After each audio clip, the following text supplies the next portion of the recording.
A little while ago, I took a look at the entire F-Zero series from its humble beginnings on the Super Nintendo all the way to the 3 releases on the Game Boy Advance. I hadn't played a decent chunk of these games, but after that little marathon, I've since become a big fan of the series. I learned that one of the requirements of being an F-Zero fan, though, is constantly waiting in vain for Nintendo to release any new game that isn't a Battle Royale. Alright, I can't slander F-Zero 99 too much, I haven't actually played it, but I hear it's pretty good. The point, though, is that wishing for any news of an original F-Zero game was extremely foolish. Until now. In my F-Zero X review, I briefly mentioned the cancelled Virtual Boy game, Zero Racers. I won't do a whole summary of what I said. I suggest either watching the F-Zero X review or the YouTube short I did on it after this video. But it essentially was a game that was finished and slated to be released in 1996, but was cancelled due to the Virtual Boy, well, being the Virtual Boy. I also said this statement in that video. I still would kind of like to see how that concept worked out, though. Maybe this is how F-Zero actually comes back nowadays. Jesus, Lord knows they need any kind of ideas at this point. I guess my wish was granted because earlier this year, Nintendo brought Virtual Boy games to the Nintendo Switch Online service, and one of the games announced was the completed version of Zero Racers, although that wouldn't actually be released until August. I couldn't believe my eyes when I heard the news. I didn't even find out on Twitter or anything like I usually do. Someone commented on the original F-Zero X review that Zero Racers was coming to NSO, and after looking it up, yeah, it was real. Unfortunately, the original comment must have been deleted, so if you were the one that did comment and happened to be watching, thank you for bringing me the good news. I was really excited to hear about that, just as I'm excited to go into this game right now, so let's dive in and check it out. Be forewarned, this is a Virtual Boy game though. If you intend to play it, there's a good chance you'll be dealing with some form of headaches and especially eye strain. The original Virtual Boy wasn't plastered with warning labels for no reason after all. I can personally attest to the eye strain. My eyes hurt after playing for extended periods of time, and my eyesight is already getting tested with the amount of time I spend online, so please be wary of that. My gameplay footage will be in the original red and black coloring, and I don't think it'll be a problem for you guys, but if it bothers you, I completely understand skipping this video. Also, you're going to need a Switch 2 with an active NSO subscription, along with this dumbass $100 hunk of plastic to play it, or whatever this cardboard shit is, I don't know. So it's a bit of an investment as well. Anyway, let's get started for real this time. As I said before, Zero Racers was originally conceived for the Virtual Boy, and instead of being released in 1996 for the console, it was shut in the Nintendo Vault and not unearthed until a whole 20 years later. It was reported that the game was practically finished, at least according to former Nintendo of America localizer Jim Wornell. He said that it had a fully finished manual, packaging, and even an ESRB rating before inevitably being canned. Even if it was finished, hopes of a Star Fox 2-esque revival seemed extremely unlikely. However, Nintendo decided to do just that, along with releasing another nearly finished game, Dragon Hopper, earlier this August. I actually played and beat Dragon Hopper a little bit before recording Zero Racers, and I quite like it. Definitely up there with one of the console's best, although I know that's not saying too much. Anyway, considering this game was supposed to be released in a time before F-Zero X, Zero Racers is similar in gameplay more to the original F-Zero. In the original promotional material, you can see that this was a game where you race in a tube instead of a traditional racetrack though. Game Informer said it best by describing it as similar to the Death Star trench run in Star Wars, and I think that's a pretty apt comparison. Going in, I wasn't really sure what to expect due to the different racing environment and the 3D effects of the Virtual Boy. Let's talk about how you race in this game. There are two different types of racing in the F-Zero series. There's 2D F-Zero, like with the Super Nintendo and GBA games that have a pseudo 3D look to them along with pixelated graphics. Then there's 3D F-Zero, which you see with F-Zero X and GX, that have you racing up, down, and all around a bunch of areas with full 3D graphics. Somehow Zero Racers managed to fall in between both of these styles. I guess we can call it 2.5D F-Zero? I don't know, I might need to think about that one further.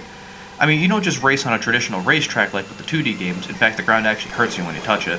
However, the look of this game falls more in line, pun intended, with a 2D game, although that might be a stretch since this game doesn't have a lot of traditional sprite work. Instead, we see the use of vector graphics. Now, I think vector graphics for a lot of people are really hit and miss. I personally think they can be cool, but I can see why other people might not like them as much. You want an example of that? Take a look at Red Alarm, also on the Virtual Boy. It's not a horrible game, but there are times determining where you're going is a problem, and in certain areas that are more open, it's a real pain in the ass. Thankfully, that isn't much of a problem here. Turns and other obstacles are fairly easy to see, and the game gives you an indicator when an obstacle is coming up, kind of like an old arcade racer like pole position compared to something. Now, of course, the red and black graphics aren't the most appealing thing in the world, but unfortunately it's something you'll just have to deal with, but I don't think the game looks awful overall. I guess I might as well briefly mention the music too, and, well, what music? Sure, you'll get themes on the title screen and after you finish a race, and they're perfectly fine tracks, but during the race, nothing at all. Just the sounds the ships make while driving them. Why do they skimp out on the music department? Every F-Zero has had music for each course you raced on, 2D or 3D. Maybe it's a result of the game being cancelled, but I don't know. If the game had an ESRB rating and completed packaging, this might have been the game's intent. If that's the case, that's a big disappointment, especially to me. I love the F-Zero soundtracks. Obviously, the biggest change to the F-Zero formula is the fact that we're shifting to 3D, kind of. You can only do so much with the Virtual Boy after all. It's not like you'd be seeing it do what the N64 could do. I will say, it's definitely a little weird being able to change my altitude in an F-Zero game. Still, for what it's worth, and what seemed to be a first attempt, the effect isn't too bad. I think turning around corners feels fine, and even sharper turns aren't that bad. Let me tell you though, I almost shit myself seeing a slope for the first time. I genuinely didn't expect it at all. These slopes suck though. It doesn't matter what racer you choose, being able to accurately change your altitude so you don't bang into the floor or ceiling is really damn tough to do. I either don't hold up or down long enough and run into a wall, or I hold either direction for too long and end up running into a wall.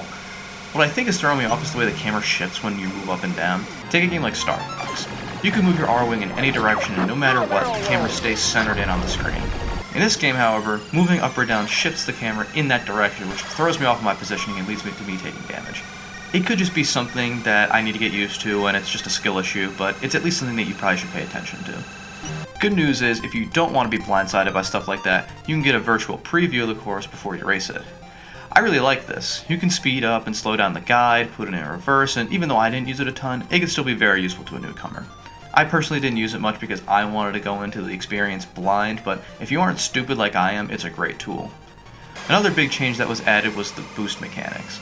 Like in F-Zero, you're limited to holding 3 boosts at any given time. However, instead of gaining 1 boost per lap, you collect these orbs on the racetrack that give you the boosts. These orbs don't respawn though, so each track has a limited number of boosts you can perform. I think this adds an interesting bit of strategy to each race. Sure, in the first game boosts are technically limited as well since you only get 1 at the end of laps. Here though, you can accidentally grab boosts even if you already have 3, so you'll have to race more carefully in certain spots in case you need those for later. While there are changes to the gameplay, the structure of the races is pretty similar to the first game. 3 separate circuits with 5 courses, totaling to 15 courses overall. Most of the courses, though, aren't really that memorable. The ones I play through kind of blend together in this mix of twists and turns and a sea of red. The exception is Course 4 in the second circuit, and that's only because I hate that course. I struggle with it a ton, and I chalk it up to the hardware it's on. I'm sure if the game was on anything other than the Virtual Boy and was stylized properly, things would be different, so I won't hold it against the game too much. The challenge is still there, though. These tracks can be real tough to navigate no matter what difficulty you choose. Once I got to the third circuit, I physically couldn't get past the second course. I got my ass handed to me. Normally, I'd be persistent enough to get through a course I struggle with, but I did not have that feeling at all. My guess is because, once again, it's a Virtual Boy game, and my patience for a Virtual Boy game is very slim. You'll definitely have to fight to make sure you're able to pass your opponents. It'll also take a lot of work to not get bullied by the extra racers. Yeah, these dickheads are here again, and just like every other time they appear in an F-Zero game, I can't stand them. I know they have to be there in the game, so the tracks aren't totally barren, but no amount of games that they're in will have me like these extra racers. I still hate them. Speaking of racers, there are only 4 ships to choose in Zero Racers, just like the original F-Zero, all of which are related in some way to those original 4. At least I think they all are. They have similar names to the Super Nintendo counterparts, except for Origami. Maybe Dr. Stewart got really drunk one night and came up with this, I don't know. It is admittedly pretty funny seeing a paper airplane fly around these courses. I will give the game that. Funny as it may be, it isn't my first choice. That once again goes to my goat, the Scorpion. Like in F-Zero, it doesn't carry any extra momentum while turning, so it handles just as good as it did there. Plus, it looks like the back of a TIE Interceptor, and as a massive Star Wars fan, I find that really cool. I did get a kick out of Goose though. For whatever reason, I felt like I had an easier time dealing with the slopes than other racers, although that isn't saying much considering I still struggled immensely with them.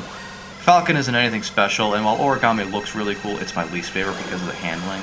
I think if you have a favorite racer from the first game, chances are that'll transfer over to this game. By the way, is there any lore for this game? I'm just realizing now I haven't mentioned anything like that this entire review. Short answer is, nah, not really. Pretty much the only thing we get is one sentence saying that humans were forced underground just before the 30th century, and that's where they race. Which I guess explains why they're racing in all these tunnels. The lack of lore isn't a big deal, honestly. I mean, since when have I really, truly cared about the story in any of these games? It's not deep at all, and that's not really a big problem either. That almost feels like an appropriate way to describe what Zero Racers is. It's not that deep. Only 4 racers, an average number of courses to race on, minimalistic graphics, and a small amount of music tracks. It's not a very in-depth game. However, that's not necessarily a bad thing. Sure, even compared to the Super Nintendo original, the amount of content might be lacking, but I still enjoyed playing this game. Of course, it has its problems, the main one being, like I've said many times now in this video, that it's on the Virtual Boy. But I think it's still just enjoyable enough to be worth it to check out, even if it's just for a novelty. Not for too long though, gotta make sure you don't inadvertently gouge your eyes out. Like I alluded to in the clip all the way at the start of the video, I really hope that this game revives some life into the F-Zero series. Even if it garners enough attention to give us something like a basic-ass remaster of F-Zero GX, I'll take anything at this point, and I hope that other people enjoyed this enough to try out the other games in the series on NSO. Any type of positive attention on the series is needed to revive it. Maybe one day we'll get a new original game, and God, I can only hope that's soon.